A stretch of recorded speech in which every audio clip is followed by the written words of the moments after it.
Très bien. Ce soir, nous continuons avec cette série d'études bibliques, les paraboles.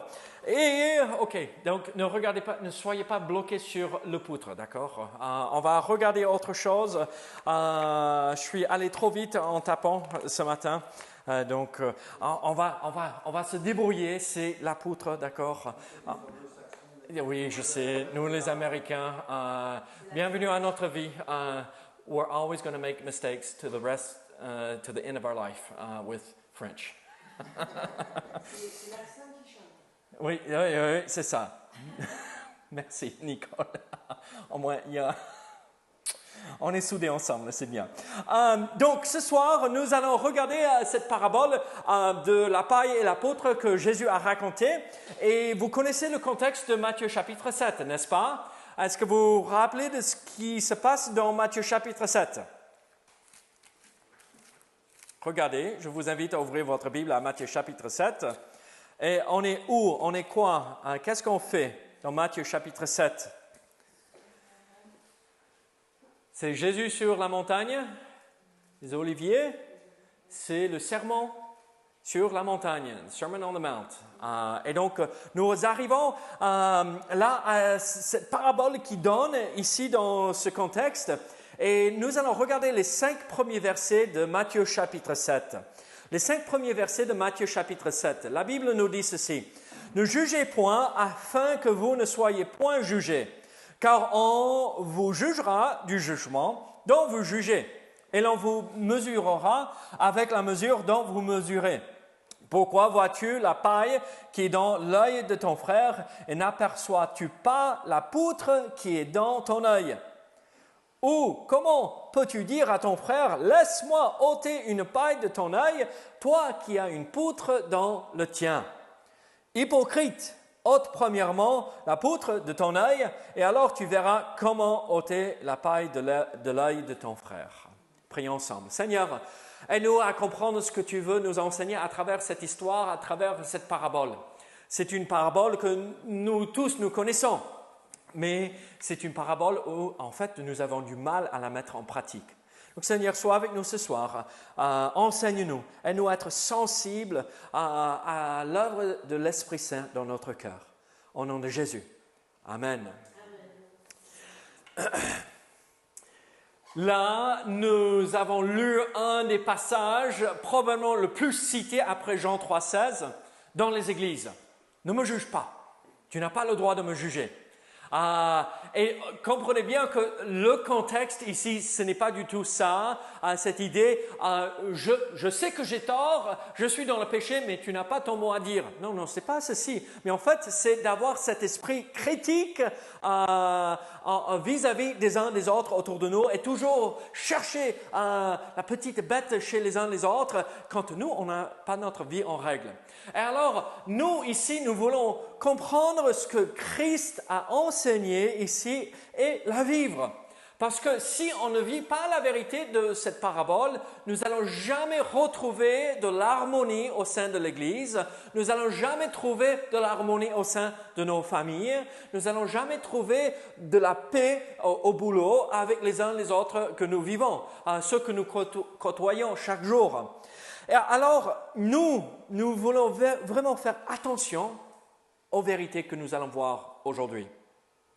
Alors, est-ce que vous vous rappelez de cette histoire dans Actes chapitre 28 avec Paul? Il vient de faire naufrage et ils sont tous sur la plage et ils mettent un feu et Paul est en train de ramasser des branches, des choses pour faire monter le feu et un serpent le mord à la main.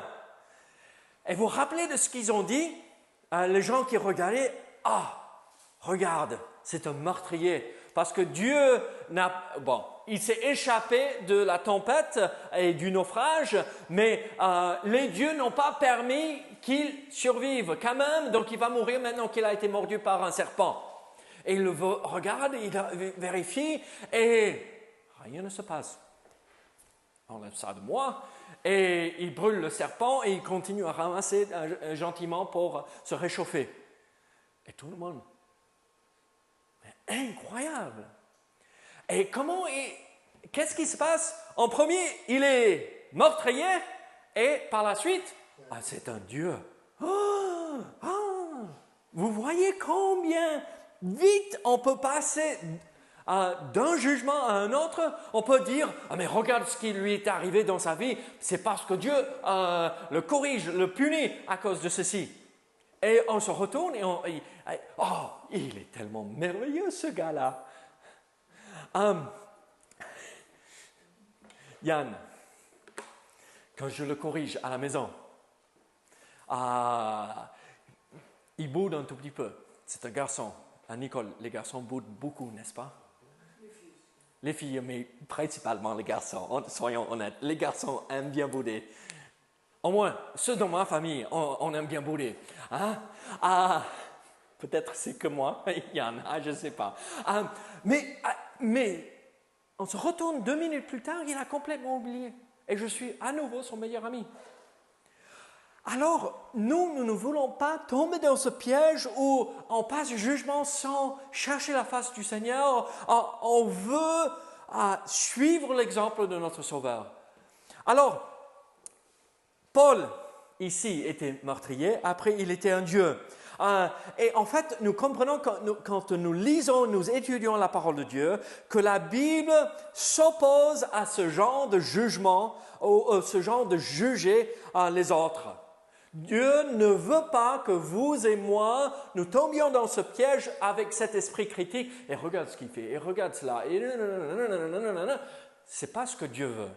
Dieu veut que nous cherchions la paix et l'amour. Ce n'est pas tourner un œil aveugle au problème et au péché, mais réglons le problème chez nous, chez soi en premier, pour par la suite aider notre frère. Juger les autres est une pratique très dangereuse, honnêtement. Juger les autres est une pratique très dangereuse. Et en fait, à travers ce comportement, à travers cela, nous nous souillons et même nous nous détruisons nous-mêmes. Parce que nous détruisons notre propre âme, parce que nous tombons dans le péché.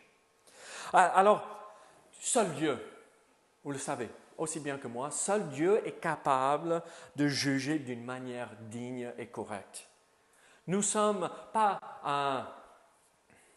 comment dirais-je?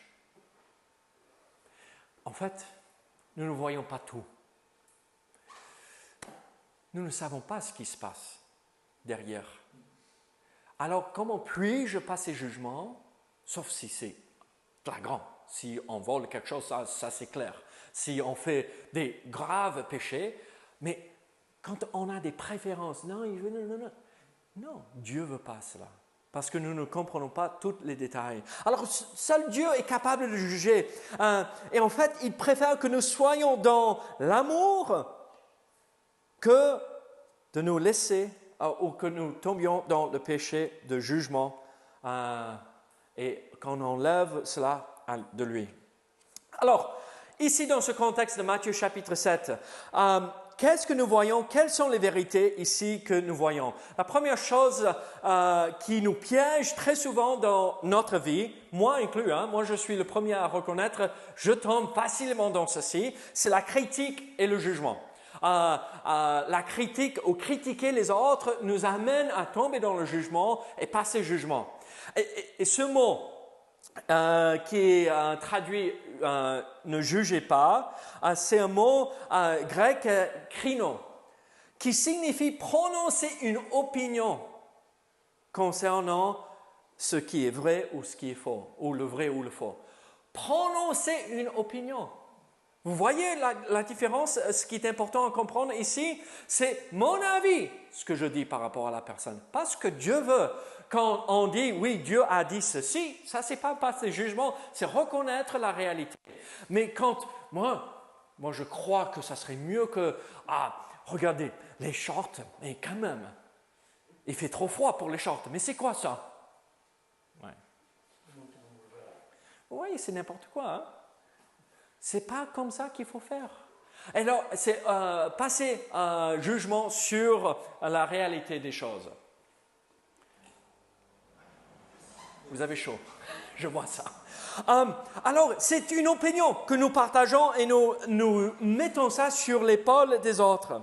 Et en fait, la critique ou le fait de critiquer ou passer jugement révèle un manque de maturité chez la personne qui le fait. Ah, vous n'avez jamais vu les enfants. Ah, mais il ne faut pas faire comme ça. Et après, l'enfant, mais qui es-tu pour me dire, mais tu n'es pas mon père? Non, non, non.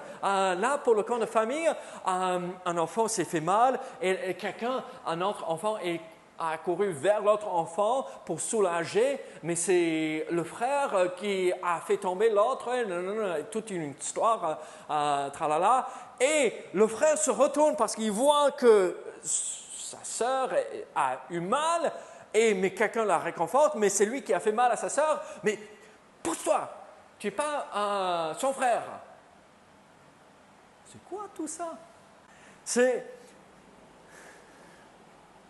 manque de maturité, n'est-ce pas? Parce que j'ai honte de ce que j'ai fait, donc je passe jugement. Nous voyons alors dans ces deux premiers versets cette réalité, c'est de critiquer ou de passer jugement ou prononcer son avis ou son opinion sur le sujet. Regardez Jacques chapitre 4 verset 12. Un seul est législateur et juge. C'est celui qui peut sauver et perdre. Mais toi, qui es-tu qui juge le prochain? Ce n'est pas à nous de le faire. À nous de venir vers la personne, de l'encourager, d'apporter l'amour. Et Dieu convainc du péché. Et Dieu montre comment il faut faire. Oui, si c'est écrit noir sur blanc, oui, bien sûr, comme j'ai déjà dit, le vol, le meurtre, toutes les listes de péchés, là c'est clair. Mais le reste, il vaut mieux pas dire quoi que ce soit. Et donc, en fait, celui qui critique, laisse-moi enlever la poutre de ton œil, la paille de ton œil, mais c'est comme moi l'autre semaine quand j'avais le cache, je ne voyais rien, je faisais comme ceci quand...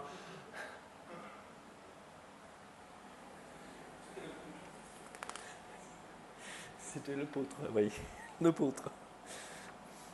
Manque de maturité. Voyons aussi de tomber dans ce piège de juger, de critiquer, toujours attaquer la personne.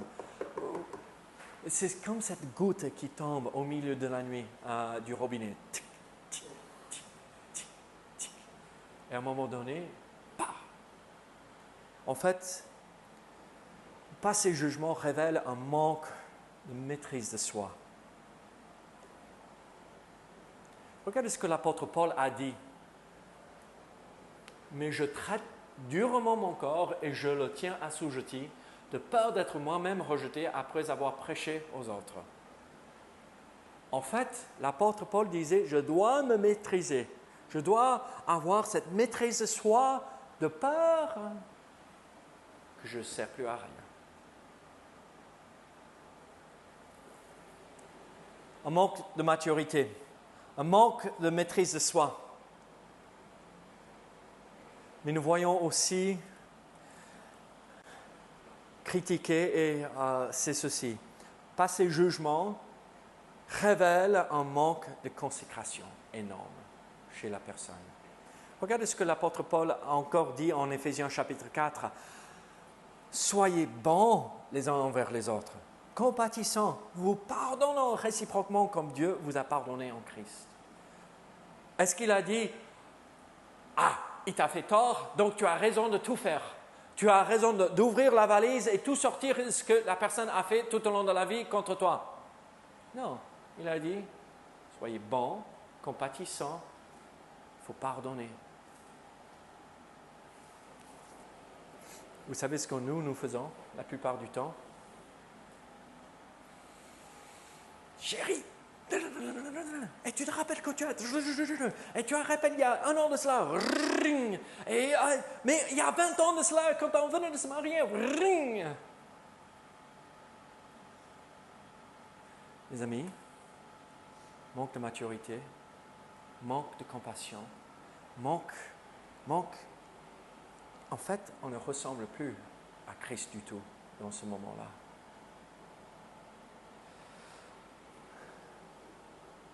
le chrétien est appelé à être bon et pardonner les autres.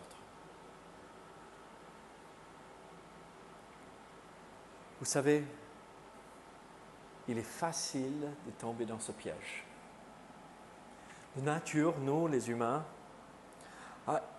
on voit quelque chose qui est injuste vis-à-vis de nous. Et après, c'est pas...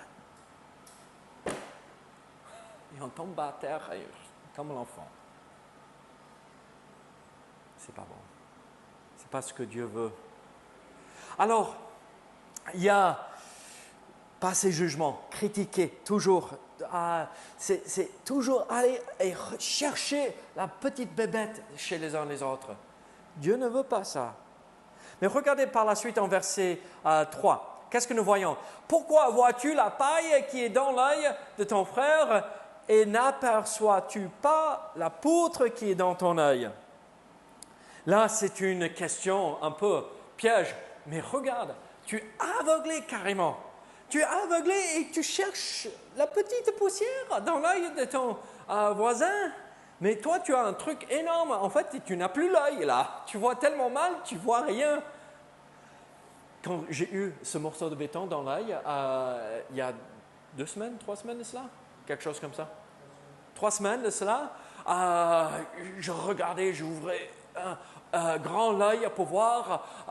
Mélissa est venue avec quelque chose pour nettoyer l'œil. Elle regardait partout, on ne voyait rien. Et on avait les 2 yeux pour voir. Moi, je comprends bien, moi je ne voyais rien parce que l'œil ne fonctionnait pas. Mais c'était moi avec la poutre. Mais un petit morceau de béton dans l'œil, je ne voyais rien. Mais moi, je tombe dans le péché, je ne marche pas avec Dieu, je fais comme je veux, je suis toujours amer, je critique toujours, je cherche les ennuis chez les uns les autres. Alors, il n'y a jamais la paix. Et moi, je vais aller dire comment il faut faire chez les autres. Et en fait, nous voyons ici comment c'est toujours aller à la recherche des soucis, des ennuis. Moi, je l'ai dit de cette façon. Je sais que c'est un peu sévère. L'harcèlement et le jugement. Aller vers les gens pour toujours les harceler par rapport à ceci, cela. Mesdames, vous savez ce qui se passe quand on cherche un homme comme ça? On s'en va. L'homme ne reste pas. Il débranche. Il n'est plus impliqué dans quoi que ce soit. Messieurs, vous savez ce qui se passe quand on fait comme ça avec une femme? Pas forcément, elle ne s'en va pas, hein? Mais il n'y aura pas la paix du tout. Il n'y aurait pas la tranquillité à la maison.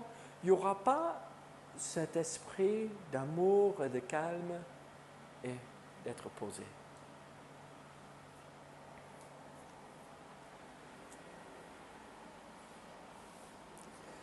Qu'est-ce que nous voyons en fait? Est-ce que je suis en train de vous dire qu'il ne faut pas voir le péché chez les autres? Non. On n'est pas aveugle à cela. Mais en fait, quand on voit le péché chez les autres, qu'est-ce que nous devrions faire? Ce que l'apôtre Paul a dit à Timothée de faire, de se purifier en premier. On regarde nous en premier. Regardez ce que Paul a dit à Timothée. N'impose les mains à personne avec précipitation et ne participe pas au péché d'autrui. Toi-même, conserve-toi pur. En fait, conserve-toi pur, en fait, garde-toi dans la pureté. Ne tombe pas dans ces choses qui te souillent et de passer jugement et toujours chercher la personne, c'est se souiller. Et donc, ne va pas vers là. Sois sûr que ta vie est en règle. Et après peut-être, Dieu peut se servir de toi pour encourager. Mais ce n'est pas à nous de juger, c'est Dieu qui juge. À nous d'encourager et édifier et exhorter à mettre les choses en place. Toi, conserve-toi dans la pureté. Alors oui, nous voyons le péché voir le péché chez les autres, c'est la réalité des choses. Mais comment faut-il faire dans cette situation? En fait, on reste dans ce qui est pur. Voir son propre péché en premier. Et nous verrons plus les faiblesses des autres. Est-ce que vous avez compris ce que je viens de dire là?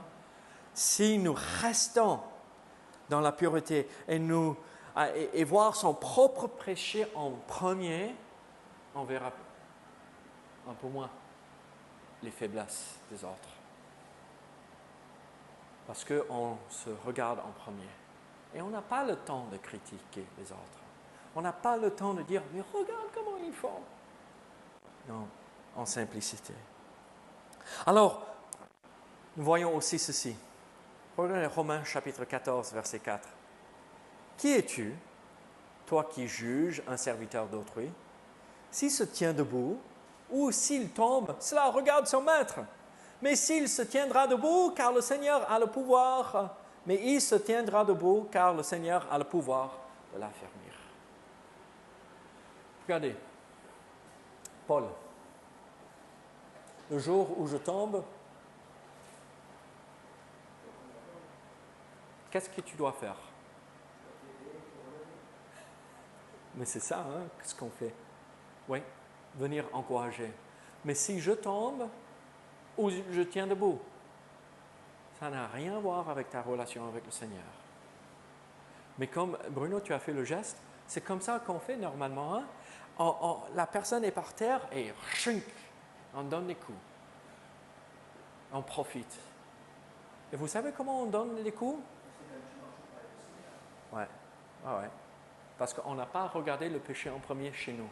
Vous savez comment on donne des coups quand la personne est tombée? T'as vu? Mais regarde.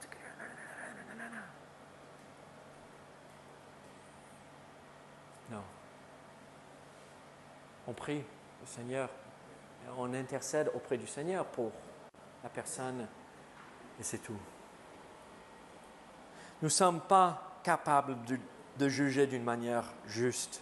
Nous ne voyons pas tous les détails. Alors, nous voyons le péché chez les autres, mais il ne faut pas aller les chercher tout le temps. Laissons Dieu faire. Mais regardez, voir les faiblesses des autres, ça c'est une réalité. Mais la Bible dit que Dieu est le juge et pas nous. Regardez ce qu'on retrouve dans 1 Corinthiens chapitre 4, verset 5. C'est pourquoi ne jugez de rien avant le temps, jusqu'à ce que vienne le Seigneur, qui mettra en lumière ce qui est caché dans les ténèbres et qui manifestera les desseins des cœurs. Alors chacun recevra de Dieu la louange qui lui sera due. Vous savez, quand je suis arrivé ici en France, l'Église venait de démarrer ici. En avril 2008, l'Église avait commencé dans la salle ici à Saint-Gaudens. Nous sommes arrivés en juin 2008 et donc on est quasiment là depuis le début. Et quand je suis arrivé, il y avait quelqu'un d'autre là. Certains d'entre vous vous rappelez du pasteur qui a commencé l'Église. Et quand je suis arrivé, je regardais certaines choses et je disais, je ne vais jamais faire de cette manière-là. C'est n'importe quoi. Mais je me suis dit, bon, déjà, je ne parlais pas beaucoup français à ce moment-là, donc je ne pouvais pas m'exprimer, heureusement, parce que vous savez ce que moi je fais maintenant? Je fais exactement pareil. Parce que moi, j'avais passé jugement, et maintenant, je regarde en arrière, et en fait, c'est pourquoi ne jugez pas, ne jugez de rien avant le temps. On ne sait pas. On ne sait pas. Dieu nous aidera à comprendre. Qu'est-ce que nous voyons par la suite? Nous avons deux dernières idées. Regardez le verset 4. Ou comment peux-tu dire à ton frère, laisse-moi ôter une paille de ton œil, toi qui as une poutre dans le tien?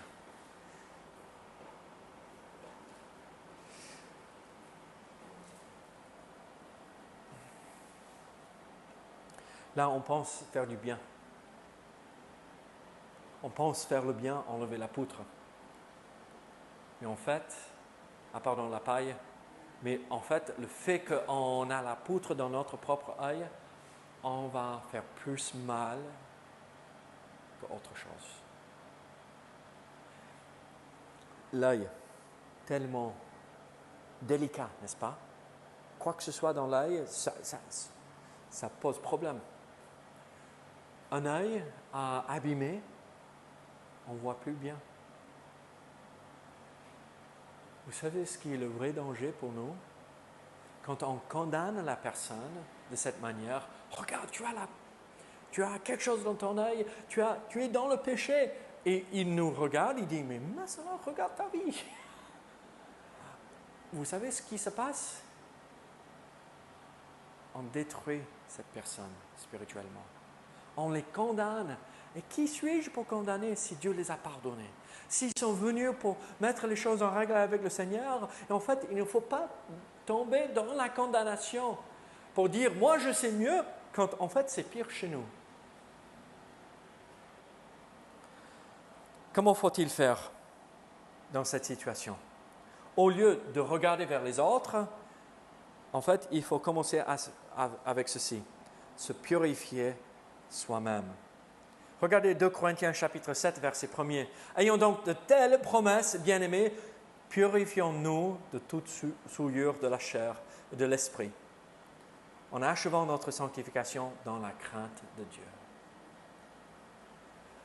Avant d'aller vers qui que ce soit pour dire « Regarde ce qui est dans ton œil »,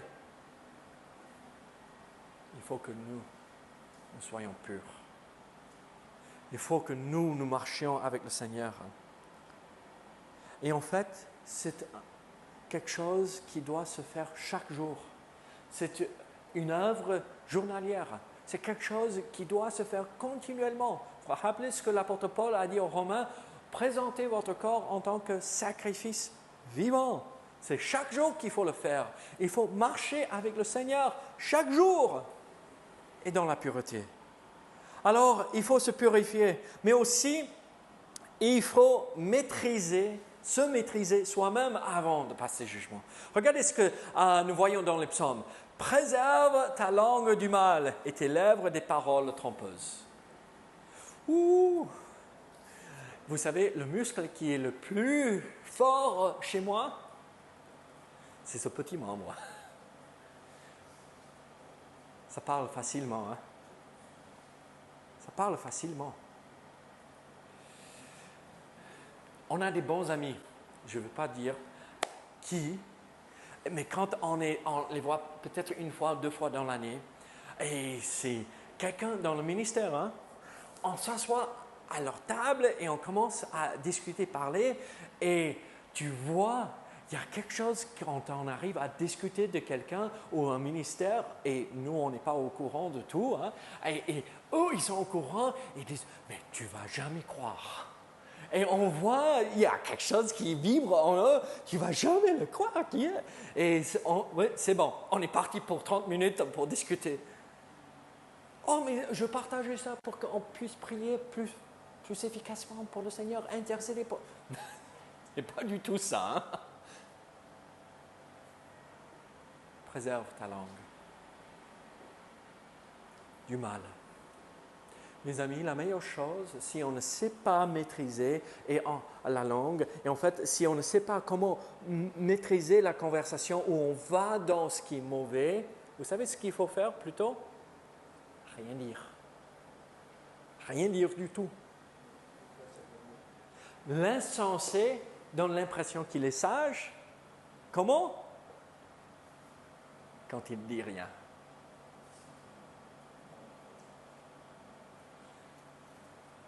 Moi, je préfère passer comme le sage, même si je suis un peu parfois. Maîtrise de soi. Comment procéder dans cette situation? Se purifier. Au lieu de condamner, il faut se purifier. Au lieu de condamner, il faut maîtriser notre propre langue. Et troisièmement, il faut se consacrer au Seigneur. Sonde-moi, ô Dieu, et connais mon cœur. Éprouve-moi et connais mes pensées. Regarde si je suis sur une mauvaise voie et conduis-moi sur la voie de l'éternité. Là, l'attitude qu'on devrait avoir, c'est pas « Regarde Seigneur ce qu'ils font !» Non, mais Seigneur, regarde-moi et montre-moi si je m'éloigne de ce qu'il veut, ce que tu veux. La dernière vérité, c'est ceci. Nous le retrouvons dans le verset 5.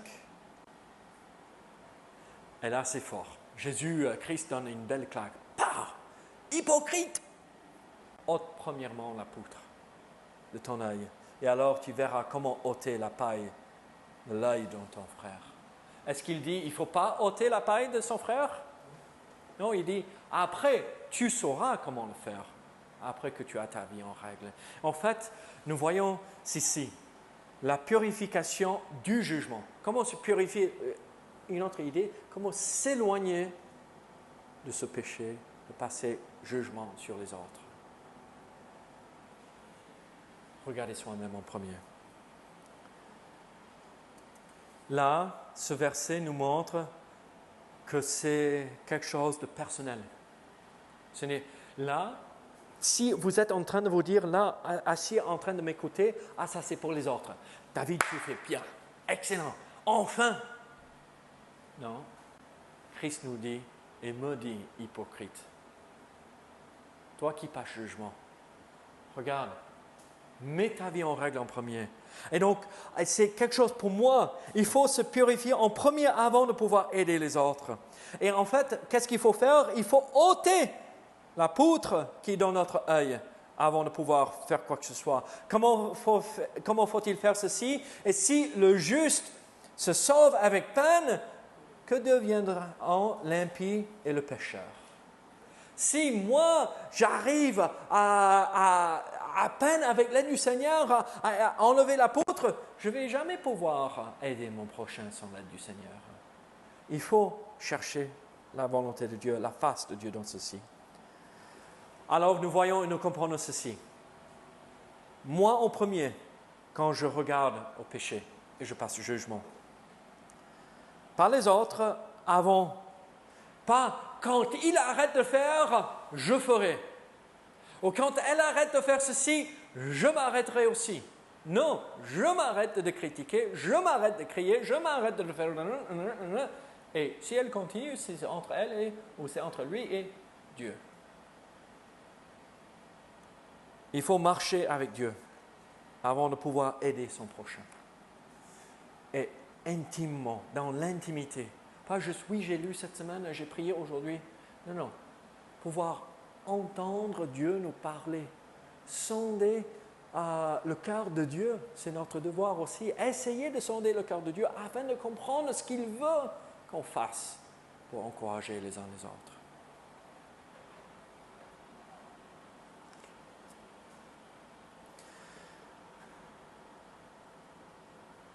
Nous ne pouvons pas vivre une vie hypocrite, avoir cette belle façade où on dit « oh, tout va bien » et après venir et aider son prochain. Je vais être franc, très clair, très net, très simple. Si je suis dans le péché, je ne peux pas vous encourager. Et je ne devrais pas essayer de vous encourager dans votre vie spirituelle. Parce que moi, en premier, après les autres. Je vous pose la question alors. Vous, dans la sainteté, dans la pureté, où vous pouvez aider votre prochain? Si la réponse est oui, gloire à Dieu. Mais si vous n'avez pas tout en règle avec le Seigneur, vous savez ce que la Bible nous enseigne? Il ne faut pas le faire. N'allez pas critiquer chez les autres si on n'a pas balayé devant la porte chez nous. Je n'ai pas le droit de le faire. Dieu s'en occupera par la suite. Qu'est-ce que nous voyons pour terminer? Approchez-vous de Dieu et il s'approchera de vous. Nettoyez vos mains, pécheurs. Purifiez vos cœurs, hommes résolus. irrésolu. Et il vous pardonnera. Et après, les amis, vous savez ce qui se passe? On peut s'asseoir à côté de la personne, pas pour dire « Ah, c'est mauvais ça ». Je peux m'asseoir à côté de quelqu'un pour dire « Regarde, je comprends.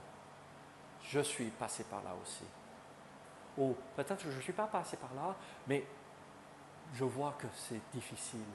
Comment puis-je t'aider? Vous voyez la différence, comment un chrétien doit se comporter? Au lieu de dire « Mais regarde !» c'est plutôt en discrétion venir et dire « Que puis-je faire pour t'encourager dans ta relation avec Dieu ?» Très souvent, celui qui juge quelqu'un est coupable lui-même du même péché. Vous avez jamais remarqué cela? Celui qui crie le plus fort, « Hey, mais regarde ce qu'ils font !» et aussi en cachette en train de faire la même chose. Critiquer les autres est très souvent une tentative de cacher ses propres péchés.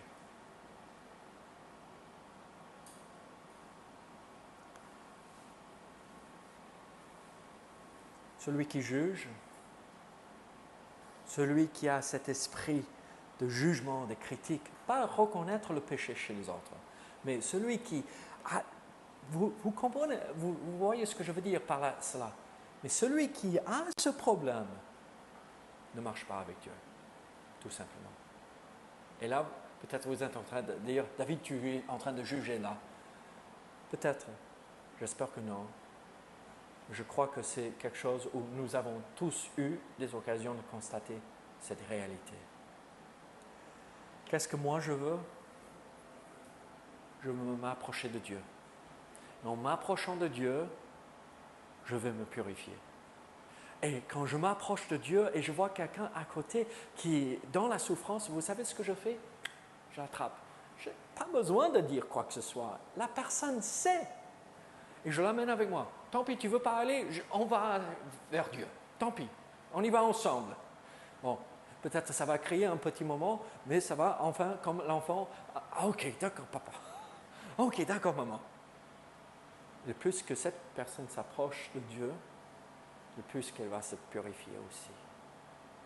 Et après, ce n'est pas à nous de le faire, c'est Dieu qui le fait dans la personne. Alors, cette parabole, la paille et la poutre, ce n'est pas une parabole très réjouissante. Ce n'est pas comme le bon samaritain, hein? Mais c'est une parabole importante pour nous et pour notre Église.